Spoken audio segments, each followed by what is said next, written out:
हम उसके बारे में बातें करेंगे। हेलो हेलो हेलो हेलो दोस्तों, कैसे हैं आप लोग? उम्मीद करते हैं अच्छे होंगे, है ना। तो आज ये देख रहे होंगे कि ये आज आपके सामने हम लेकर आए हैं, है ना। और इसके विषय में आज जानेंगे हम लोग। आप समझ चुके होंगे कि क्या चीज़ है, क्या है, आपको दिखा दें। आज इसके विषय में हम लोग जानेंगे, ध्यान से बने रहेंगे आप लोग। ये भी देखिएगा ये क्या है, समझ रहे होंगे, ठीक है ना। ये देखिए ये क्या है, मस्ती, है ना। मस्ती, दही मस्ती है, अमूल का है। और आज लिए हैं हम इसके विषय में जानेंगे कि ये फिजिक्स क्या होता है, इसके अंदर इसमें क्या फिजिक्स है, इसमें क्या फिजिक्स है, आज वही हम लोग समझेंगे। इसके लिए आपको हम बताएं कि जो ये लिए हैं कि कुछ भौतिक राशियों का सदिश एवं अदिश में क्या करना है, वर्गीकरण करना है। पर इसको समझते हुए करना होगा, रट्टा नहीं मारना है, समझने की बात कर रहे हैं, है ना। तो हम अपने व्यवहारिक ज्ञान में डालेंगे कि फिजिक्स जो है हम लोग दिन पर दिन देखते जा रहे हैं, उसके विषय में जानना है हमें कि क्या चीज़ होते हैं। तो बने रहेंगे, आज इस दोनों के विषय में हम बताएंगे कि क्या है चीज़। कि फिजिक्स में आपको कुर्सी का क्या महत्व है यहाँ पर, और यहाँ पर आप ये देखें छोटा सा ये जो डिब्बा लिया है मैंने, उस पर बातें करेंगे, ठीक है। तो बने रहिएगा आप लोग। देखिए इसमें कि भौतिक राशियों का इसमें सदिश एवं अदिश का वर्गीकरण। आपको बताएं कि पिछले वीडियो में मैंने बताया था कि मूल राशियाँ 7 हैं, और 7 में आपने देखा था कि सब के सब क्या देख रहे हैं, अदिश है। पर एक उसमें ध्यान रखना कि जो मैंने बताया था ज्योति तीव्रता, उस मिस्टेक हो गया, तो उसको थोड़ा ठीक कर लेना होगा। ज्योति तीव्रता एक सदिश राशि होते हैं। हालांकि हमने कहा था कि कंडीशन के अनुसार होगा, लिखा गया था वहाँ से, है ना। तो इसको संभाल लेना। ज्योति तीव्रता क्या हो जाएगी, एक सदिश राशि में आएंगे, ठीक है। क्योंकि दिशा क्या होती है, निश्चित। आपको इसमें बता दें कि फिर से कि सदिश का मतलब किसमें दिशा और परिमाण दोनों होना चाहिए, परिमाण के साथ साथ दिशा होनी चाहिए। अदिश में क्या है, सिर्फ परिमाण होगा, दिशा की कोई ज़रूरत नहीं है।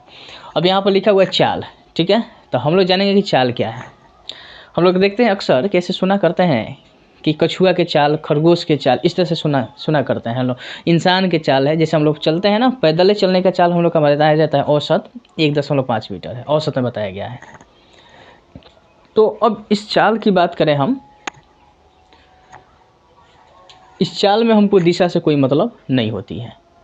जब भी किसी वस्तु की बात करें हम, कि चाल की बात करें, तो चाल में किसी दिशा की ज़रूरत नहीं होती है, इसमें सिर्फ परिमाण की ज़रूरत होती है। अब वो परिमाण की ज़रूरत है, तो चाल ये क्या होता है ना, सिर्फ अदिश राशि बनता है। जैसे मुझे मान के चलिए कि हमारा जो गाड़ी का स्पीड है, जो चाल है, स्पीड माने क्या होता है, चाल, वो 10 किलोमीटर प्रति क्या है, आवर है। सपोर्टेड मैंने माना, इसका मतलब क्या हुआ कि थोड़ा देखें, इसको समझे हम लोग कि गाड़ी के जो चाल है 10 मीटर प्रति आवर है, मतलब प्रति घंटा है। अब बताइए 10 मीटर है, तो ऐसा तो बात नहीं होगा ना, 10 मीटर मैंने माना है। अब 10 मीटर प्रति आवर, इसका मतलब क्या है कि 1 घंटा में 10 मीटर चलना। समझो कितना ख़त्म चाल है, कितना स्लो चाल है। इसका मतलब कि जो गाड़ी है वो गाड़ी उतनी अच्छी नहीं है। उसका अर्थ है कि बहुत धीरे धीरे धीरे ले जाया जा रहा है। 10 मीटर चलना है, 1 घंटा लग गया उसको चलने में। इसका मतलब कि इसका चाल क्या है, बहुत ही कम। अब मान के चले, यहाँ पर हमने 10 ना मानकर 10 मीटर ना मानकर किलोमीटर में मान सकते हैं, तो 10 किलोमीटर प्रति आवर हो गया, ठीक है। 10 किलोमीटर प्रति आवर हो गया। अब इसका मतलब क्या समझेंगे हम लोग कि 1 घंटा में कई किलोमीटर, 10 किलोमीटर वो गाड़ी चल जाती है, ठीक है। अब चलती है, तो इसमें हमको सिर्फ परिमाण मिल रहा है, पर दिशा कोई ज़रूरत ना है। किस दिशा में गए कोई फिक्स ना है। तो इसका अर्थ है कि हमारा जो है चाल कौन सी राशि है, अदिश राशि। ना पूरब गए, ना पश्चिम गए, ना उत्तर गए, ना दक्षिण गए। इसका अर्थ है कि किसी दिशा में नहीं चला, ओनली फॉर हमको क्या मिला, परिमाण मिला। जब परिमाण मिला, दिशा नहीं मिला, तो कौन सी राशि है, अदिश राशि। कन्फर्म हो गया। वेग क्या है ना, कि वेग में परिमाण मिलता है, वेग में ये सब रहेगा, चाल वाला बात रहेगा, ठीक है। लेकिन इसमें अंतर क्या हो जाएगा कि इसमें थोड़ी सी बात ये हो जाएगी ना कि इसमें दिशा मिल जाता है। इसमें क्या मिल जाता है, दिशा। तो वेग प्लस वेग में क्या होगा कि परिमाण एवं दिशा दोनों हो गया। इसका मतलब कि कौन सी राशि हो जाएगी, सदिश राशि, ठीक है, सदिश राशि। बल में देखिए यही बताना है कि बल क्या है। तो देखिए बल में हमको दिशा चाहिए और क्या चाहिए, परिमाण। अब यही आपको हम बताने वाले हैं। जैसे ये बल लिया है, तो हम बल में दिशा कैसे होगा, परिमाण कैसे, समझिए। अब देखिए इसको दिखाते हैं। ये जो लिया है ना, ये कुर्सी है, देख रहे हैं आप लोग। अब एक कुर्सी है, इस कुर्सी पर हम बल लगाएंगे, ठीक है। इस कुर्सी पर क्या लगाएंगे, हम बल लगाएंगे, देख रहे होंगे, ठीक है।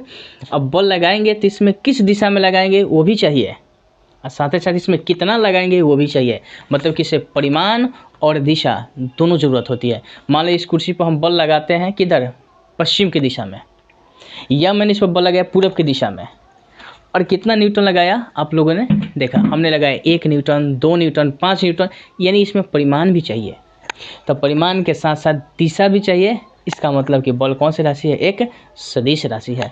परिमाण और दिशा दोनों मिला, इसी की वजह से कौन सी राशि हो गई, सदिश राशि। ओके, चलिए तो बल पर हम कौन से बात करेंगे, बल कौन सी राशि हो गई, सदिश राशि। चलिए अब ये बात करते हैं किस पर, अब संवेग। इसको समझेंगे, संवेग क्या होते हैं। जब इसका परिभाषा बता दें आप लोगों को, छोटा सा है, क्योंकि हम एक एक करके डेफिनेशन सब करेंगे, सारे बारे बात सभी के बारे में बातें करेंगे, ठीक है, एक एक करके पूरे डेफिनेशन के बारे में बात करेंगे। संवेग देखिए क्या होते हैं कि जब किसी वस्तु पर हम बल लगाते हैं तो उस वस्तु में गति भी उत्पन्न होती है ना। तो संवेग का परिभाषा कहता है कि किसी वस्तु का जो द्रव्यमान होगा, द्रव्यमान और उसका वेग, मान के चले हमने एक गेंद ले लिया, ठीक है, क्या ले लिया मैंने, गेंद लिया या कोई वस्तु, तो अब इस पर हम क्या करेंगे, बल, इस पर हम, इसका द्रव्यमान हो गया m और वेग क्या हो जाएगा यहाँ पर v। तो जब ये दोनों को गुना करेंगे तो हमको क्या मिलेगा, संवेग। अब इस संवेग में क्या होता है ना, किस दिशा में हमने लगाया, कहाँ फेंका, जैसे क्रिकेट होता है तो बॉल जैसे आकाश में फिर गई, तो बॉल कितने ग्राम का है उस पर डिपेंड करता है, और फिर कितने वेग से, कितने तेज से नीचे की तरफ आए। या आप जैसे देखें बॉल गति में है तो उसको रोका जाता है, तो वेग उसका होता है, वेग और उस गेंद का जितना द्रव्यमान होगा उसी का गुणनफल क्या कहलाएगा, संवेग। और किस दिशा में होगा वो भी बातें मायने रखता है। इसका मतलब कि संवेग में क्या होगा, वेग और द्रव्यमान, इसी का गुणनफल क्या कहलाता है, संवेग। और ये कौन सी राशि होती है, तो परिमाण के साथ साथ दिशा, तो ये कौन सी राशि है, सदिश राशि है। अब भाई इसको हम दिखाते हैं, मान के चलिए मेरे पास यहाँ है और इस पर संवेग समझते हैं, ठीक है, इसको संवेग पर समझेंगे कि संवेग में इसमें क्या महत्व है। ये मैंने लिया है तो इस पर देखिए क्या है बातें, कि हम इसका मान के चलिए कि 20 ग्राम का ही है। अब हम बहुत तेज़ी से इसको फेंकते हैं, ठीक है, कहीं फेंक दिए, ठीक है, बहुत तेज़ी से फेंके या नीचे ही गिरा दिए, तो इसका वेग जो हुआ कुछ आएगा, तो वेग भी हो गया। और द्रव्यमान इसका कितना है, 20 ग्राम। जब ये दोनों को गुना करेंगे ना, जब गुना करेंगे तो क्या बन जाएगा, संवेग बन जाएगा। और ये किस दिशा में फेंके हैं वो दिशा भी चाहिए, ठीक है, तो दिशा भी चाहिए। इसका मतलब कि इसमें परिमाण के साथ साथ क्या हुआ, दिशा भी, अतः संवेग कौन सी राशि हो जाएगी, सदिश राशि। ओके, अब ये कार्य की बात करें, कार्य कौन सी राशि है, तो देखिए काम हम लोग करते हैं ना, तो जैसे इसी को ले लिए हम, ये कार्य हम करते हैं, जैसे एक दीवार है, हम दीवार को ढकेलने का प्रयास करते हैं, दीवार नहीं ढहता है अपने हाथों से, तो उस स्थिति में कार्य क्या होता है, शून्य होता है, ठीक है, कार्य कैसा होता है, शून्य। कार्य 3 तरह का होता है, धनात्मक, ऋणात्मक और शून्य होता है। ये सब बातें करेंगे, पर हम यहाँ पर सदिश में बात कर रहे हैं।